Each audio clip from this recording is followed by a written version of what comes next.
Durante la Edad Media, construir un castillo no era solo una cuestión de defensa. Era una declaración de poder, de ambición, de permanencia. Los señores feudales y reyes deseaban algo más que protección. Querían levantar símbolos imponentes que dominaran el paisaje, que hablaran por ellos mucho después de su muerte. Cada castillo nacía de una idea gloriosa, de una visión que prometía estabilidad, control y respeto. Pero esa promesa, muchas veces, era el comienzo de un camino oscuro que transformaba el sueño en una auténtica pesadilla. El terreno se escogía con estrategia: colinas, acantilados o valles estratégicos. Desde ese primer momento, comenzaban los verdaderos problemas. No existía maquinaria moderna. Todo dependía del esfuerzo humano. Se requería madera para los andamios, herramientas rudimentarias, y sobre todo, cientos de manos dispuestas a trabajar hasta el límite. Y esas manos no pertenecían a arquitectos ni nobles. Eran manos ásperas, campesinas, obligadas o desesperadas por un jornal miserable.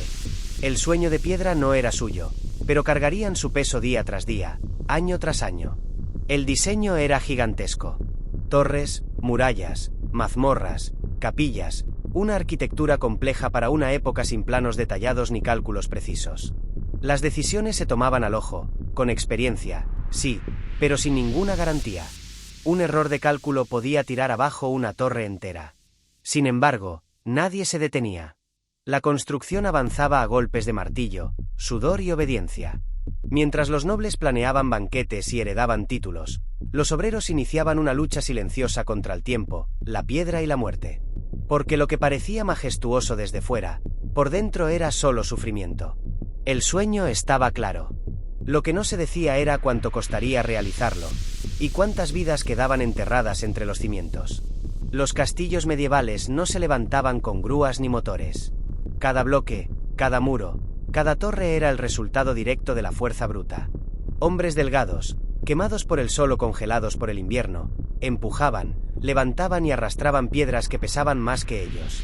La jornada comenzaba al amanecer y terminaba cuando ya no se veía la propia sombra. Sin descanso, sin quejas, porque la queja no era una opción. El que no cumplía, era reemplazado. Así de simple. La cantera quedaba muchas veces a kilómetros del lugar de construcción. Y aún así, las piedras debían llegar. No había caminos planos, ni carretas sofisticadas.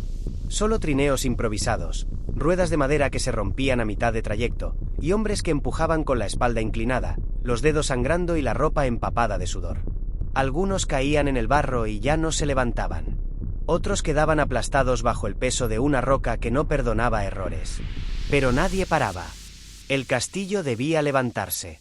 Las herramientas eran simples, toscas. Martillos de hierro, cuerdas gruesas, palancas de madera. Las manos se rompían, los músculos se desgarraban. El cuerpo envejecía en semanas. La piedra no tenía piedad, y la tierra tampoco.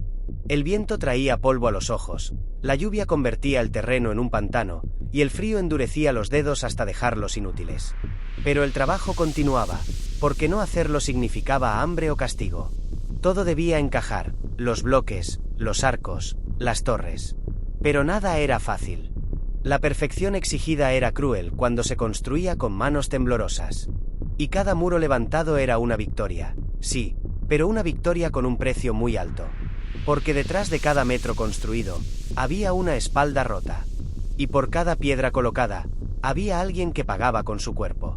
Si las piedras eran el enemigo visible, las verdaderas amenazas eran las que no se veían.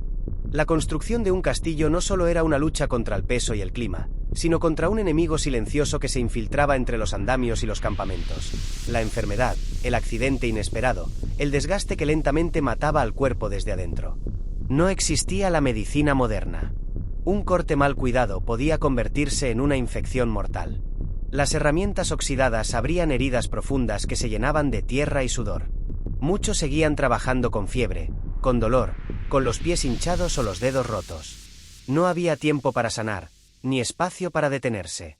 Se construía o se moría de hambre. Así de simple. Las condiciones higiénicas eran prácticamente inexistentes. Dormían hacinados, comían lo que sobraba, bebían agua contaminada. Y en ese entorno fértil, las enfermedades corrían como el viento. Diarreas constantes, infecciones respiratorias, llagas en la piel. El cuerpo se descomponía mientras la piedra seguía subiendo. Los accidentes eran el pan de cada día. Caídas desde lo alto de una torre en construcción. Muertes instantáneas por piedras mal colocadas. Derrumbes repentinos que sepultaban a varios en segundos. Nadie gritaba por ayuda, porque no había quien pudiera ayudar. Se sacaba el cuerpo, se reemplazaba al hombre, y la obra continuaba. Una vida no era más que una herramienta más del proceso. Y como cualquier herramienta, podía romperse. El agotamiento no era solo físico. Era mental. Años sin ver progreso. Años levantando muros que no pertenecían a quienes los levantaban. El cuerpo se volvía autómata. Ya no había ilusión, ni rabia, ni orgullo. Solo el instinto de resistir un día más. De sobrevivir al próximo derrumbe, al próximo invierno, al próximo turno de trabajo. Porque en la construcción de un castillo, morir no era una posibilidad. Era una estadística. Mientras cientos de hombres empujaban piedras con la espalda doblada y los huesos al límite, los señores feudales que ordenaban construir el castillo observaban desde la distancia. Nunca con las manos sucias, nunca con el rostro cubierto de polvo. Ellos daban las órdenes, elegían la ubicación, aprobaban el diseño, pero jamás sentían el peso del trabajo. No compartían la sed, ni el cansancio, ni el miedo a caer desde lo alto de un andamio improvisado. Vivían cómodamente en sus salones, rodeados de sirvientes, mientras abajo se escribía una historia de dolor que no les pertenecía. Cada torre que se alzaba no era más que una extensión de su vanidad. No construían por necesidad inmediata, sino por prestigio. Querían castillos más altos que los de sus vecinos, más inexpugnables, más decorados. Pero esa ambición se alimentaba de hombres que no tenían otra opción. Muchos eran campesinos reclutados a la fuerza. Otros aceptaban el trabajo porque era eso o el hambre. Ninguno soñaba con castillos. Solo sobrevivían. Y, aún así, eran ellos quienes los hacían realidad. Los nobles caminaban sobre suelos de piedra pulida sin pensar en quién colocó cada losa.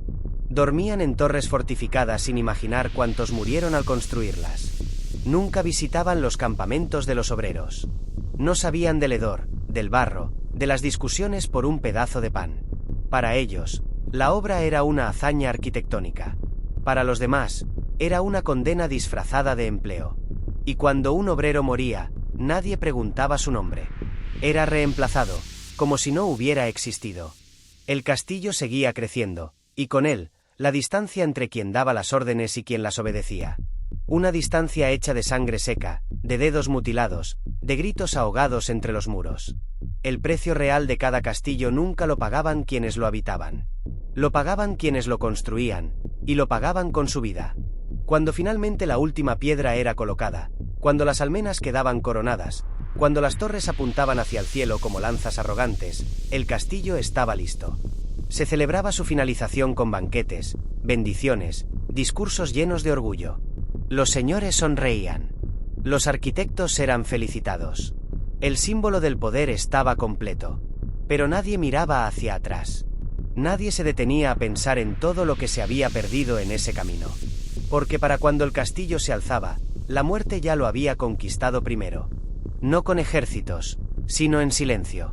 Había hecho su trono en cada esquina. En cada foso cavado con manos rotas. En cada piedra manchada de sangre seca. En cada sombra que proyectaba la muralla. No quedaba registro de cuántos murieron.